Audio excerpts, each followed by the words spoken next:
Thank you so much for staying tuned. Like I said earlier on, it's all about the security situation in the country and, of course, economic situation in the country. With me here in the studio to throw more light on this particular discourse, I have German Imo Nutuluye. Hope I got that name correctly.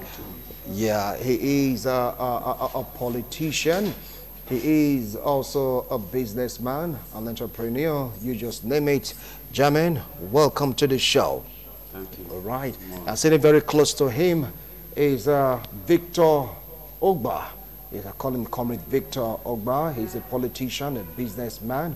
When we talk about local and international political analysis, he is well grounded. Victor, welcome to the show. Wilson, thank you for having me. All right. We are in this situation. It happened again. We saw the terrorist truck that have been promised that, yes, they've been dealt with. And now we saw footages, counter footages, showing Nigerians what both Christians, Muslims, political actors, they're not really happy about. The attack of a military base in Nigeria, far Borno State. But this is not peculiar to Nigeria alone. It happened in various countries. They happening where terrorism is like having a foothold in some parts of various countries globally. The big question now is, how did we get there? But before you react to this, I want to introduce someone that just came into the studio. In due course, you get to see him. He is a legal practitioner. We talk about analysis of local and international issues. He's well grounded.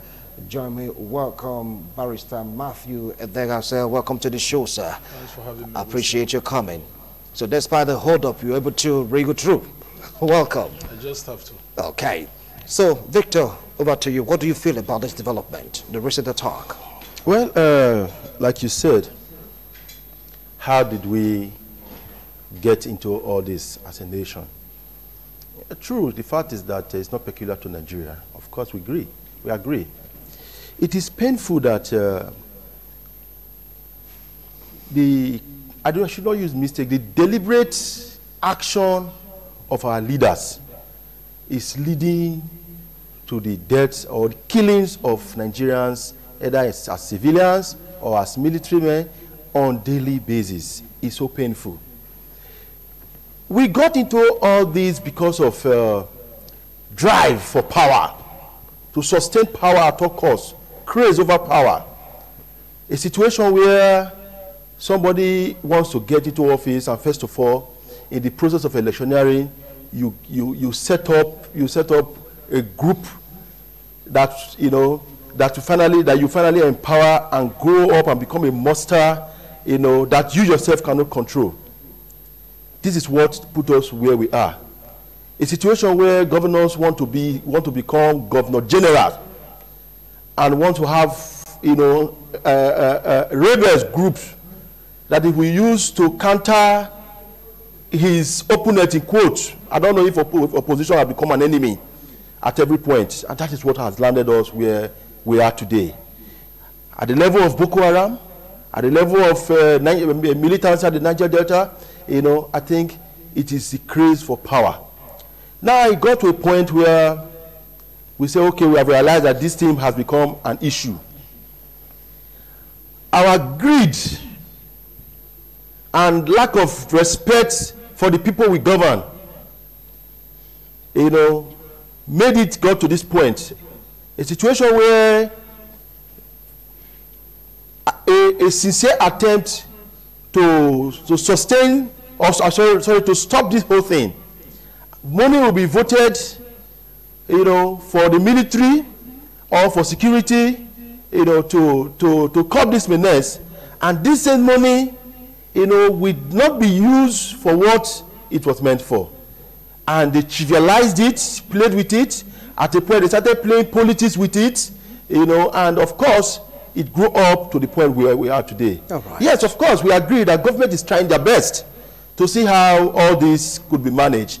But At the time this whole thing started, you know, we were sincere to ourselves, to the fight of insurgency in this country. I am sure that we would have been able to nip it to in an appreciable place. So how we got to where we are is as a result of bad leadership, of people who want to hang on to power by all means, want to make themselves gods, so that they start calling some of them governor general, they started calling some of them ringleaders, you know, at every point. Right. You know, that's what brought us to where we are today. All right, Victor, thank you so much for that splendid opening to this discourse. Jermaine, what's your own opinion on this? Yeah, my opinion about this whole thing is, you know, it's been a while that if I went, those days when we're growing up with, Nigerians hardly find themselves into this kind of mass case of murder, attack in various aspects of life. Now, an average Nigerian is very paranoid on where you go and where you are, on what you do, you know, while going about your daily business. In fact, the first thing I have, you know, that I have in mind about this whole thing is about our leaders. The leadership of this country, they've underscore the part of security in our land. They don't care. Basically, they might care in some aspect of it. But the point is, what has actually happened now, if they had taken care of it years ago, it wouldn't even come to this point, as my honorable chairman just said, about the leaders taking advantage of the situation that would have been taken care of years ago. It lingers on to this point because of their greedy nature. The point is, when even if our military base had to fight back this terrorist act or something, there's no equipment. The equipment that was supposed to be used fighting back this terrorism is being compromised by the nature of corruption in our country. The corruption has eaten so deep into the system that everything that has to be done, people, the leaders, they think about themselves first. You know, the selfish leaders. The money that is allocated for defense is not properly spent. And you find out that most of these our military men, they can't fight with their bare hands. They need equipment. And you find out that most of these people, these insurgents, these terrorists, they have more equipment, sophisticated equipment, compared to Nigeria law enforcement ammunitions. You find out that the ammunition that we have in the country, or rather the one that has been allocated to this military, to our military men, is all outdated. Some of them does not even work. And when these terrorists like march into the tent of the military camp, they find out that those people they are handicapped, because what they have cannot fight back what their opponent, which is the terrorist bodies. And also, you find out the biggest problem that I think we have here is our leaders. I keep pointing my fingers onto the leaders, because whatever is going to happen has to happen from above.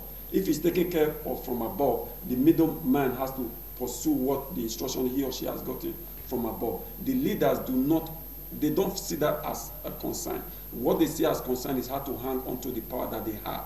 They don't see people being killed. They don't value individuals. Like now, like what had just happened a couple of days ago, I've not seen any response. They've not had any response. They've not had any changes. Like, okay, how do we work on this? What is the next step? How do we modify the military backup, so that in case of anything like this, they'll have something to fall back to? There's nothing like that. It will go back and forth, that's it. That's the end of the story. It's also going to come back again if the problem is not properly solved. That is why the system has to be changed. That's why the system has to be flushed out and bring fresh leaders that could lead our country to a better stand. All right. I'll come back to you, Jermaine. A legal practitioner, you've been quiet listening to points raised by all that discussants. It's like you were deep in thought. Could you please give voice to your thoughts? Yes, I need to be properly guided. Come up with your own line of what is exactly the initial question? You know, I came a little bit. It's just about your opinions on what is really happening. In the country, the attack. the state of the nation, the attack specifically, yes. Yes. The Boko Haram attack on the Melete base in Borno is a national calamity. No nation loses that number of soldiers, those number of soldiers. I don't want to mention the figure because the figures are not... It's conflicting now. But at least the list of the figure they quoted was embarrassing enough. It's a huge national loss. These are military men who ought to have been defending the nation. And they appear to be made vulnerable. And that means our own security as citizens of this nation is in jeopardy. If the sentinel is not safe, then what happened to those is meant to guard? That is the situation we are faced with. And the reason behind this whole disaster is not far-fetched. They are social, they are psychological, and they are political. The social aspect is that the true wrong politicking, the leadership have alienated the security forces from the people and pitched them against the people. If you drive through the nation, you see military checkpoints all over.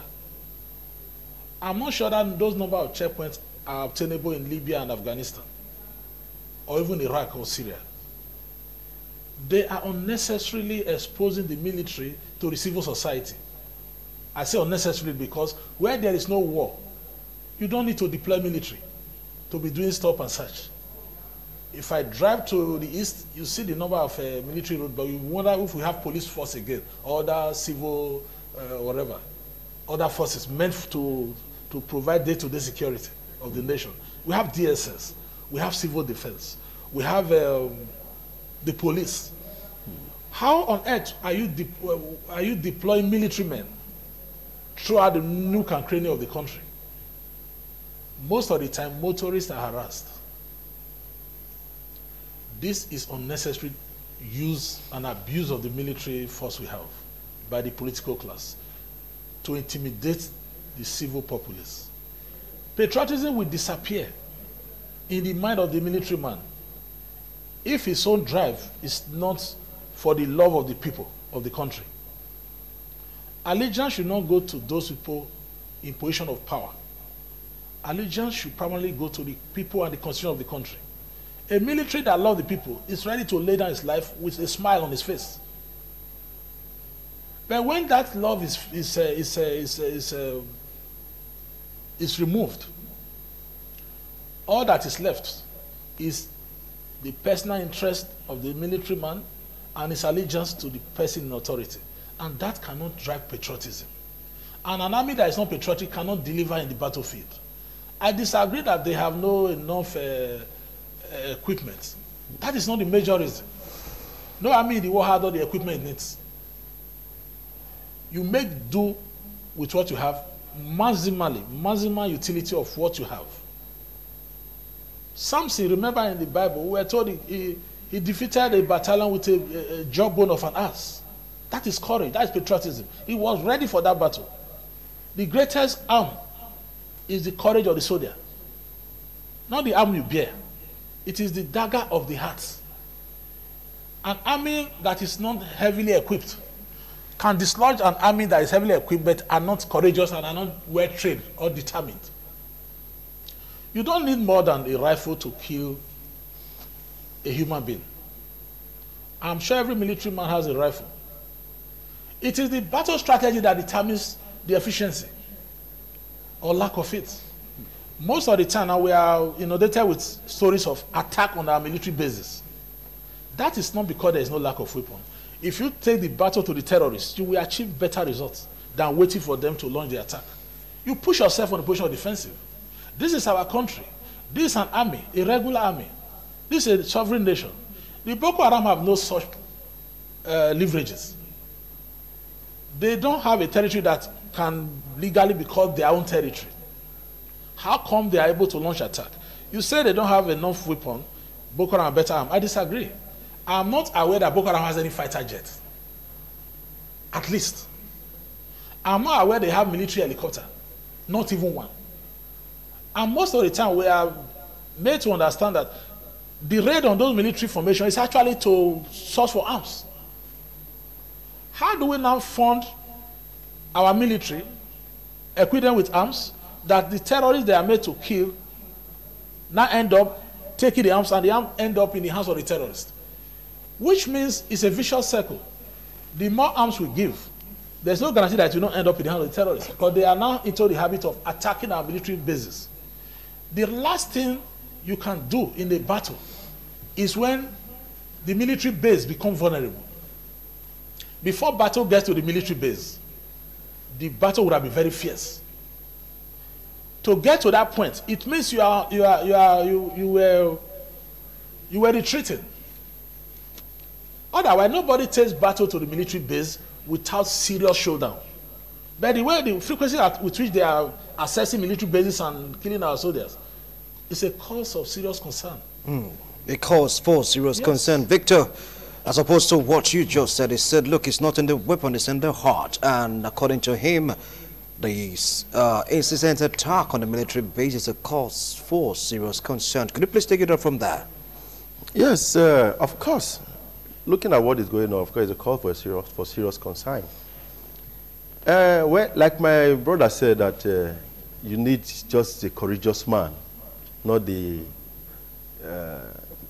how sophisticated is your weapon. My brother, you cannot take that away from the times we live in now. I understand that these people sometimes when they strike in the community, they come in large numbers. My brother, you need more than 10 military men that is placed somewhere need more than a rifle. Secondly, when you talk about equipment, you're looking at guns. What are the things that take you them from one point to another? We were told that there was an attack they had that time. The vehicle that was taking the military people got break down somewhere, and these people were ambushed. Are you not counting the trucks that takes them from one point to another as part of what they need? How come you are in the military base and a well-equipped military officer who knows he's prepared for war is in his military base? He doesn't have anything to see beyond where he is. Even 10 or 30 meters away from where they are, he doesn't have anything to see beyond and say, the attackers are coming, get yourself ready. So when you talk about what we need, goes beyond that. But the major thing we need is the sincerity of fighting Boko Haram.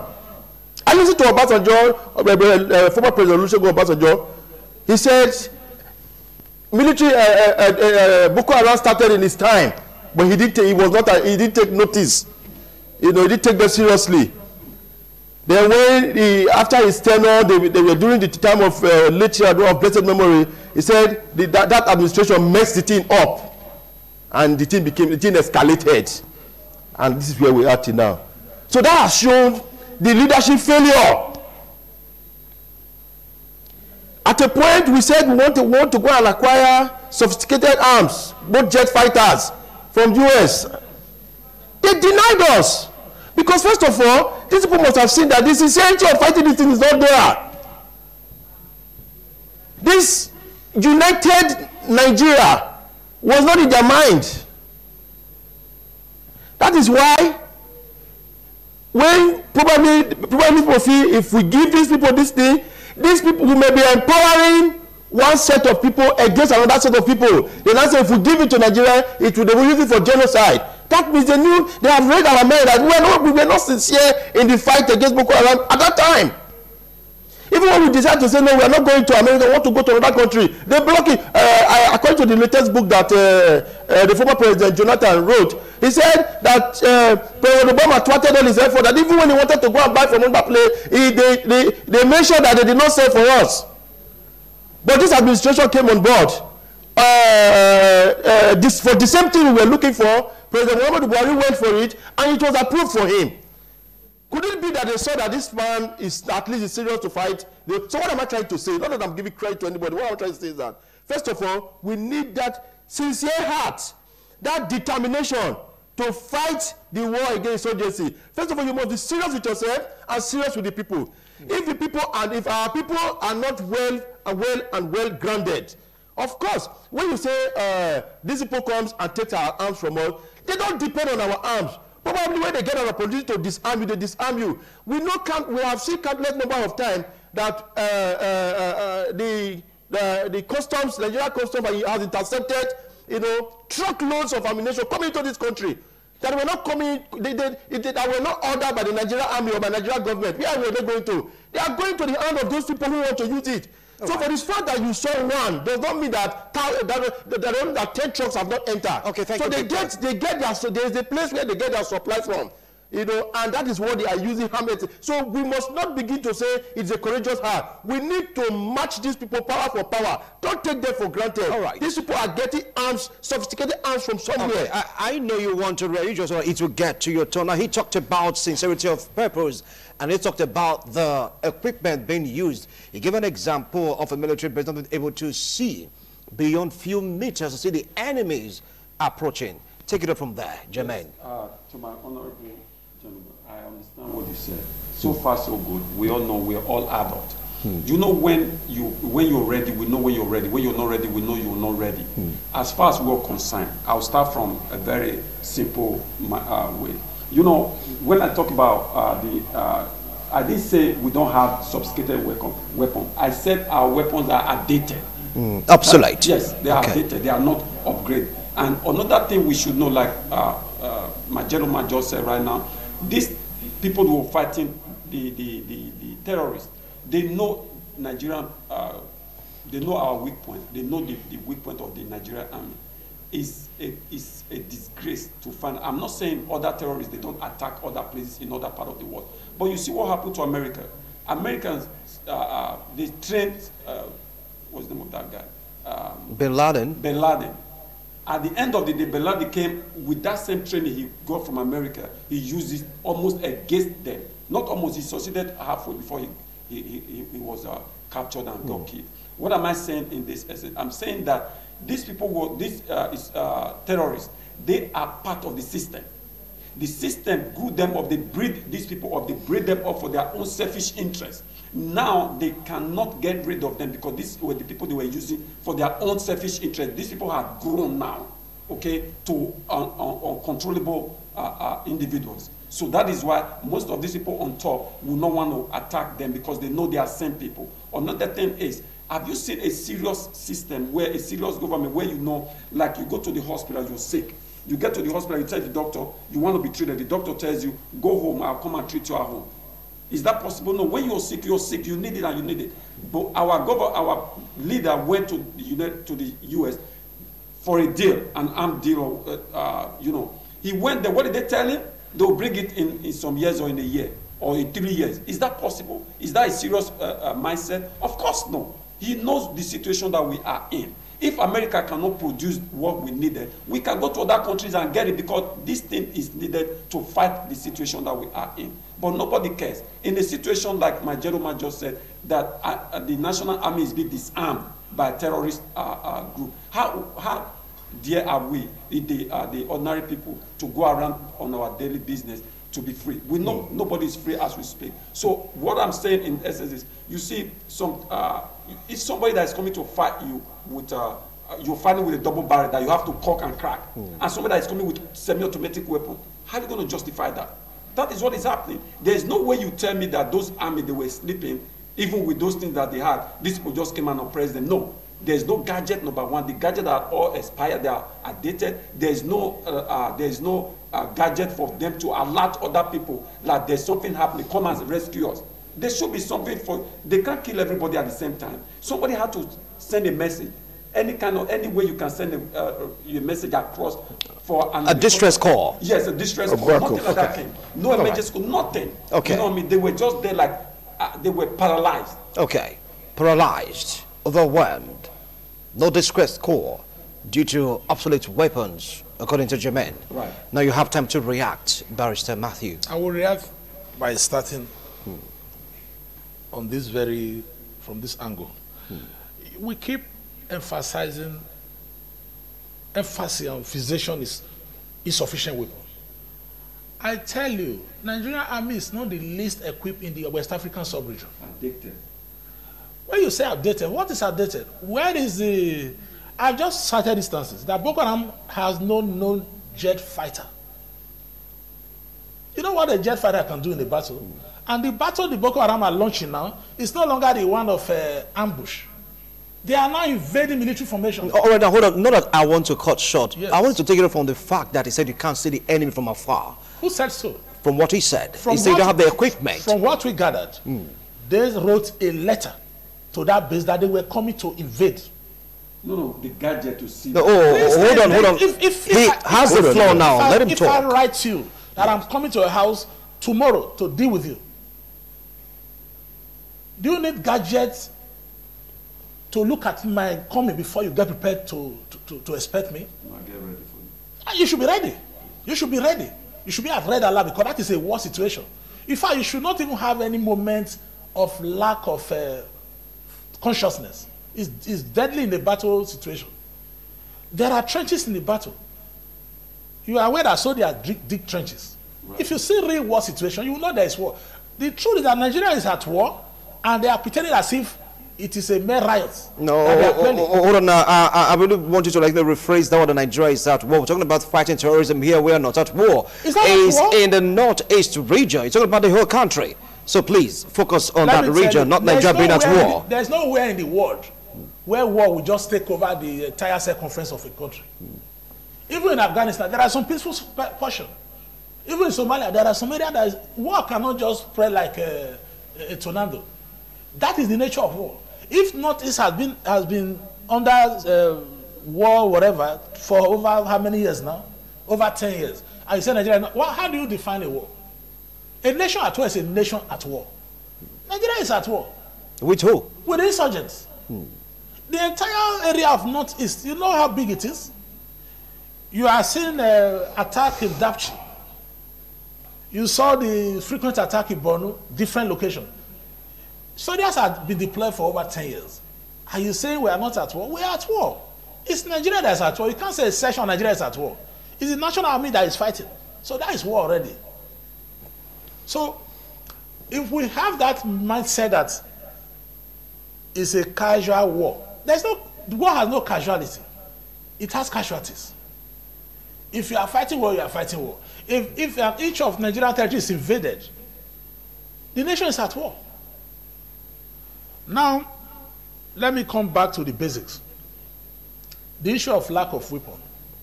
I have told you that Nigerian, as a nation, is not having an army that is least equipped in the West African sub-region. We are not less equipped than the Benin Republic Army.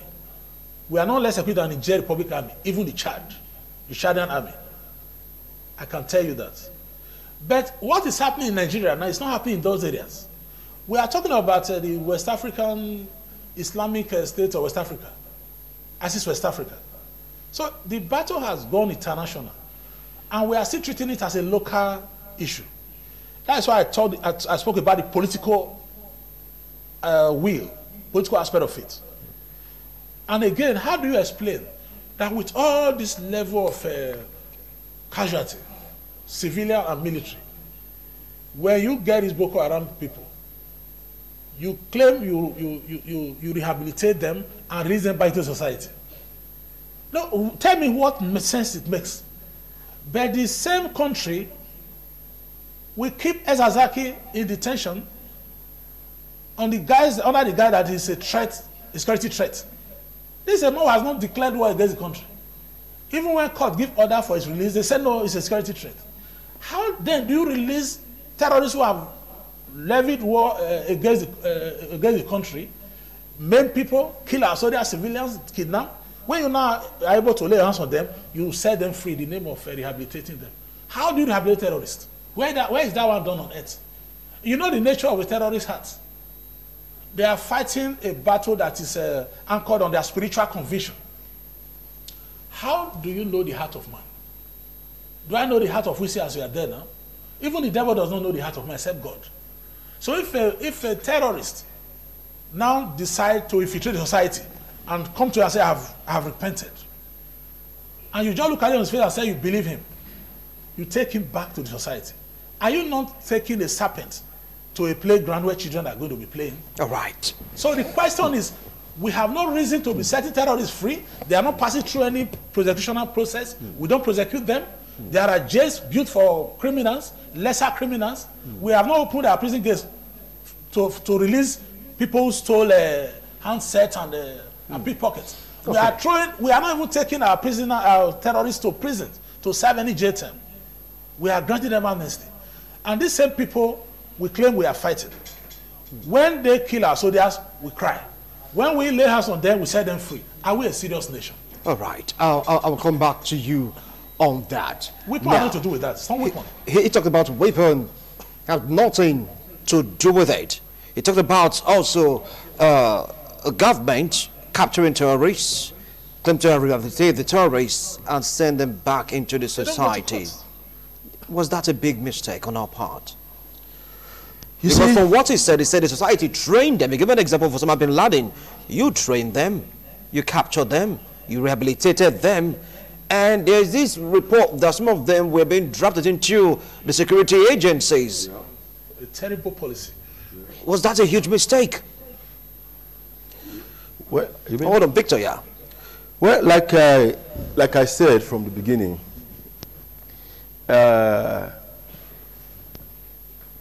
when people deliberately introduce monsters into our society and train them up and, you know, overwhelm them, of course, they have lost sense of solution. At a point where sentiment begins to crop into security issues, politics begin to get involved into security issues. I want to win an election here, or I want to get the favor of these people here. You take some decisions that, you know, you do not weigh and just throw it like that because of selfish interest. These are the things you see. A situation where people come out and tell you because the Niger debtors were granted amnesty, why not grant these people amnesty? Now, you forget to look, you forget to weigh, you know, both agitations, you know, and take decision. But because sentiment has overwhelmed you, you know, you want to take some certain decision. These are the kind of things you get. It's a situation where you want to make a mark that I want some certain angle to give me a high thumb, or to gain Ghana favor, or get a good face from some a sector, and you make a certain decision. These are the things you see. Of course, I understand that there was a time they introduced what we call swapping. That we should swap the innocent people, Nigerians, in captive with the Boko Haram terrorists that were in detention, to swap so that you get all this, you know. And at the end, of course, you look at it in this coin, it has its own look. You look at it in this coin, it has its own look. But in the general society, what is the entire result? This is what we get. But can we now say that it was out of place to swap, to release these innocent people? Of course, no. Can we now say it is out of place to say, okay, leave these people there and we're not swapping? It's another thing. But when you now swap them and they now go back to the society, what are they going to become in the society? You know, in a society where you have datas and way of checkmating every citizen of the society, you'll be able to put them into a watch list, and you'll be able to reach them at any point you want to reach them. You want to get them, you know, irrespective of where they enter. Of course, such things can work. But in a situation whereby you release them, of course, you have lost touch. You don't even have control over them. If you commit crime in any of the Western countries today, you are released. If you go back, your number of crimes are there. If they want to get your details, everything about you is there. I have somebody who recently, in Nigeria, who they went to report, and they lay allegation against him and said he is involved in drug dealing. And when they said so, after a while, they had an issue. The white woman who reported this lady, you know, when they was confronted, they told him, they said, we have watched this person. We have not even seen him where people even smoke. We have not even seen him around the gathering of this kind of people. He doesn't have a record of this. So I don't think what you said is true. He got to know about it some months later. He got to know about what was happening behind him. Now, there was a government who was tracking everything about him. and they were able to even clear him before he was even brought before them by the same government. Do we have those systems here? No. So all these things, are things we put into check. Sometimes when you do them, like I said, the system we have got. What we would have been able to take me long ago. We allow it to grow to this point. Okay. And it has gone to a point where we have all losing sleep. I don't even think the president himself can claim that he is safe inside Aso Rock. All right, now we want to go into that because I believe they have strong security details in Aso Rock. Military formation. We don't want to go into that. Now, I want to take a look at this question from two angles. You talked about the military base being written to, according to him, that they were coming to attack. And of course, the arrangement of capturing some terrorist groups, some persons in terrorist groups, rehabilitating them and pushing them back into the society. How do you feel about all this? I'll come back again to where we started from. We talked about things not being the way they're supposed to be. Like what we have, the gadget that we have is out of place. If you were informed ordinarily that somebody is coming to break into your house, okay, like he said, you'll be prepared, right? What were they, since they were informed, if they had something to prepare themselves with, they would have prepared, my brother. There's nothing to prepare. They don't have anything. They were informed that we were coming. They knew they were coming. So what stops them from preparing themselves if there was something actually for them to do? Because they don't have anything to prepare themselves. They don't have anywhere to fall back to. So they left their life like that, vulnerable for these people to come and destroy their life. Because if you were told, if you were written a letter that I'm coming to raid your house or to raid your business or your enterprise or whatever, you have to secure yourself. Otherwise, okay, the gadget is not there. That is for that. Another thing is, if you want to rehab somebody and put them back into the society, right? You have to be sure that these people that you're rehabbing, you can control them, like my honorable chairman said. These people cannot be controlled. They can't be tamed because they have that mindset of a terrorist. And because the reason they're being treated like that, the other day I went to I went to Manti. I heard people crying. I was shocked. I didn't know what was going on. I asked my mom, but what's going on? He said, but those are people with DJ.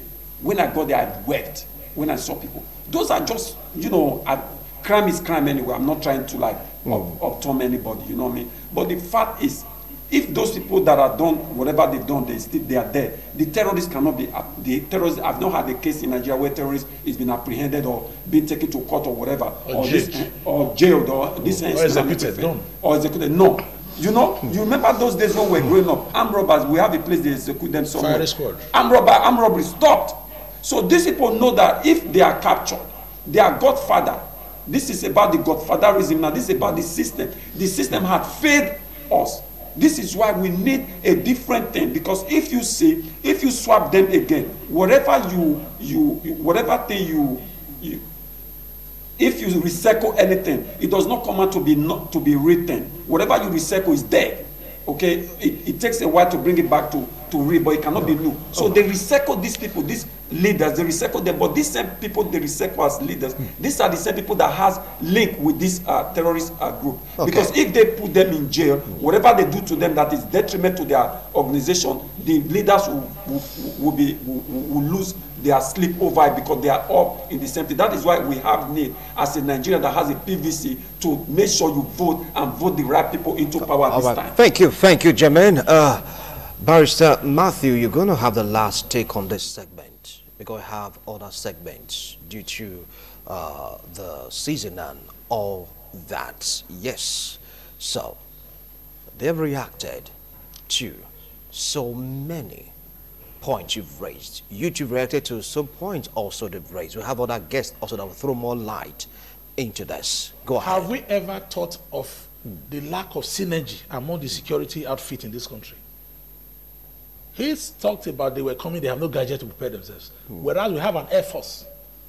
A jet that takes off in Benin will get to Borno State in less than an hour. We have military, we have air force bases all over the country. And that is a war zone. And the air force base is there. And you are telling me people who were coming on ground in a desert area, it's easy to pick them from the sky. no matter the obsolete nature of the jet, it can deal with those people. Because they are not a foreign army with all the facilities. How do you tell me those weapons cannot handle those kind of people? You don't need a missile made in Ukraine to deal with that situation. I tell you, local vigilantes in the same region have done far more in dealing with these terrorists than our regular army. The JTF, civilian JTF. They are not better than the army. It is the will they have and the understanding of the terrain and their readiness to do battle with those terrorists. Let me tell you, I continue telling you, if you give all the weapons in the world to a disorganized army, they will lose the war with the weapon intact, without firing a shot. And I tell you again, the release of the serial release of this Boko Haram into the society, it's not a swap type. I'm talking about the ones in prison being released. They just, after the attack on military, they just released another set. Over 300. Do you know what? A terrorist is enough thorn in the flesh of a nation. You are releasing them in huge numbers. And you are granting them amnesty. What are you thinking? Air Force are not able to hit the location. They will say we have just destroyed Boko Haram logistic base. We hear rhetorics. You are not showing us casualties, human casualties. We are not seeing corpses of Boko Haram fighters. You say you have destroyed their base. Are the base not inhabited by human beings? Why are we not seeing large number of casualties on the side of the people we are spending so much to fight? Do you think $1 billion is a chicken pie? All right, let's get to hear from... Money to what are we doing with it? Let's get to hear from other discussants. Victor, 30 seconds. 30 seconds. Good. You know, my brother, thank you so much. The fact is that, let's not say that our soldiers don't know how to use the weapons they have, but there is another angle towards it. Our members of the National Assembly, the senators, they have a major role to play. You know? So for me, this conflict, I still tie it, does it tie the political interest to it? This conflict of ideas, you know, until we come until we unite ourselves as a Nigerian and say we have a common war to fight.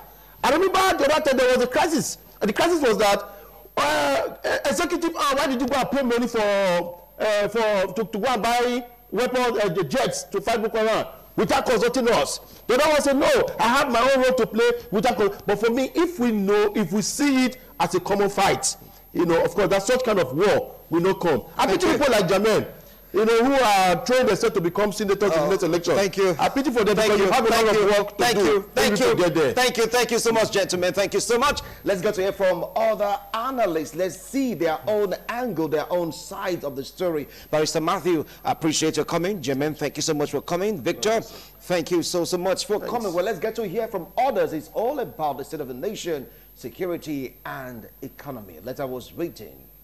Did you see them coming? What about the fighter jets? What about the money earmarked? What is the National Assembly doing about this? What are the people doing about this? Is it the willpower? Is it the political power? Why are we where we are today in the fight against insurgents in Nigeria? We'll be right back after this break.